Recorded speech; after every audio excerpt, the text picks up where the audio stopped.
LDTV Marathi प्रस्तुत मी मतदार बोलतोय या कार्यक्रमाचे प्रायोजक आहेत मातोश्री शॉपिंग मॉल जुन्नर। ताईला नुसता एक कॉल केला तर प्रॉब्लेम सॉल्व्ह होतो, त्याच्यामुळे ताईचं काम एक नंबरचं आहे आणि ताई खरं तर ह्या भागात निवडून आल्याशिवाय राहणार नाही। आता वातावरण सर्व चांगलंच आहे, पण मला वाटतं आशाताईंनी आपल्याकडे जरा बरं काम केलेलं आहे, तर मला वाटतं आशाताईंना स्कोप आहे असा माझा अंदाज आहे। अशा जी शाळा आपली पडकळी झाली होती त्याला भरघोस असा निधी टाकून आपली जे शाळा एकदम एक नंबरला नेण्याचं काम खरं तर आशाताईंनी केलेलं आहे आणि समजाच बाबतीत रोडची कामं देखील आशाताईंनी चांगल्या पद्धतीने केली।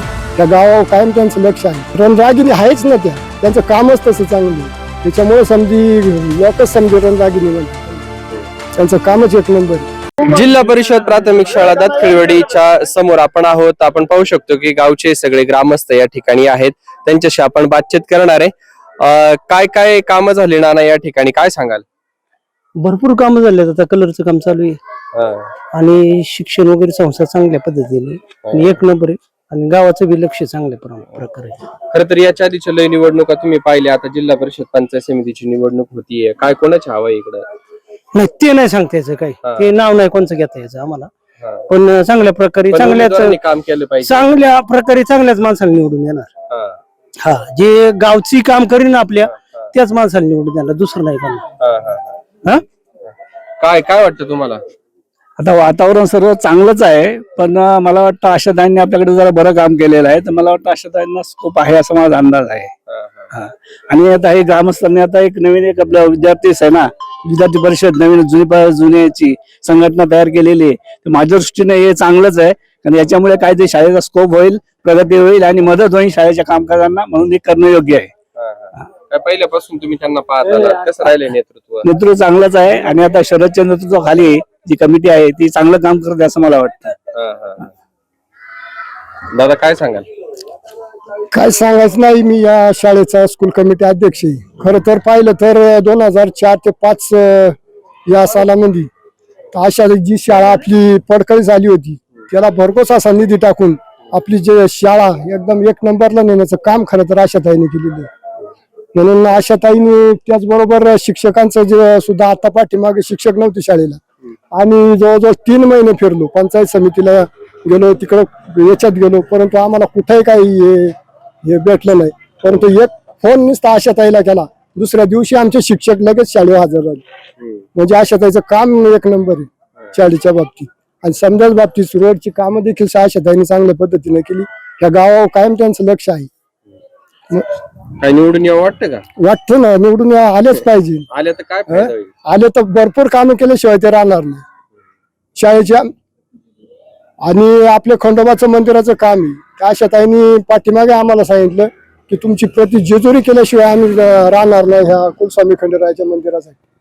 तोही शब्द ताईंनी आम्हाला दिलेला आहे आणि त्यांना सांगितलेलं होतं आमच्या मंदिराचं तेवढं काम आणि शाळा आमची ह्या वर्षी कोणत्याही पद्धतीत पुढे वरच्या याच्यावर गेल्याशिवाय राहणार नाही, हे सुद्धा शब्द आम्हाला दिलेला आहे। एकंदरीत वातावरण कसं काय? वातावरण चांगलं आहे। आशाताईला आम्ही आता 6ची इष्टी आपली मुक्कामी इष्टी, त्याबद्दल आम्ही ताईंकडे गेलो होतो, दुसऱ्याच दिवशी तो प्रॉब्लेम सॉल्व्ह झाला लगेच, दुसऱ्या दिवशी झाल्या। ह्या ज्येष्ठ नागरिकांचा लय मोठा त्याच्यामध्ये हे होता, त्यांना जाण्या येण्याचा त्रास होता। ती एसटी 7:30ला इथे येत असती, ती एसटी 8:30-9 वाजता या ठिकाणी यायची, परंतु आम्ही एक फोन ताईला केला आणि ताईने दुसऱ्या दिवशी लगेच एसटी रिग्युलर प्रमाणे 6:30-7 वाजता इथं हजर होती एसटी।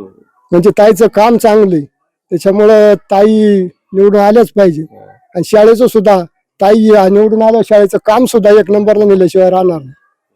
मध्ये बिबट्याचा प्रश्न त्यांनी हाताळला, त्याच्यानंतर आंदोलनं केली, शेतकऱ्यांना युरिया कमी पडत होता, त्याच्याबद्दल युरिया सुद्धा शेतकऱ्यांना जो जवळजवळ 2 ते 3 महिने युरिया नव्हता, नुसता ताईंना एक फोन केला तर दुसऱ्या दिवशी सावरगाव येणेरे या ठिकाणी 2-2, 3-3 गाड्या येऊन उतरल्या आणि समजा शेतकऱ्यांना युरियाचं वाटप करून दिली त्यांनी। म्हणजे त्यांचं काम एकदम शेतकऱ्यांबद्दल आहे, पण शाळेबद्दल असं देवस्थानबद्दल समजी का त्यांचं काम चांगलं। काय त्यांना तालुक्यातली जनता रणरागिणी म्हणतात, काय किती खरं कसं काय? रणरागिणी आहेच ना, त्यांचं कामच तसं चांगलं आहे, त्याच्यामुळे समजी लोकच समजे रणरागिणी म्हणते, त्यांचं कामच एक नंबर आहे। निवडणूक कशी राहील?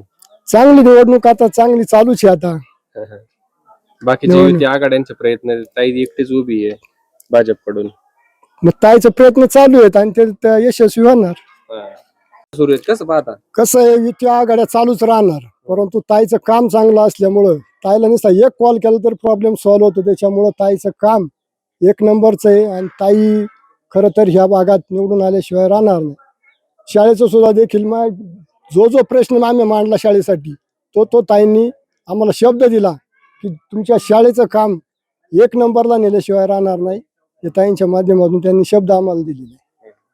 त्याच्यामुळं ताईचं काम चांगलं आहे. ताईचं या विभागात हे कामं सुद्धा चांगली आहेत आणि त्याच्या संदर्भात आम्ही कुलस्वामी खंडेरायाच्या मंदिराचं काम सुद्धा त्यांच्याकडून करून घेणार आहे. शाळेचं देखील काम करून घेणार आहे. ओके. LDTV मराठी प्रस्तुत मी मतदार बोलतोय या कार्यक्रमाचे प्रायोजक आहेत मातोश्री शॉपिंग मॉल जुन्नर.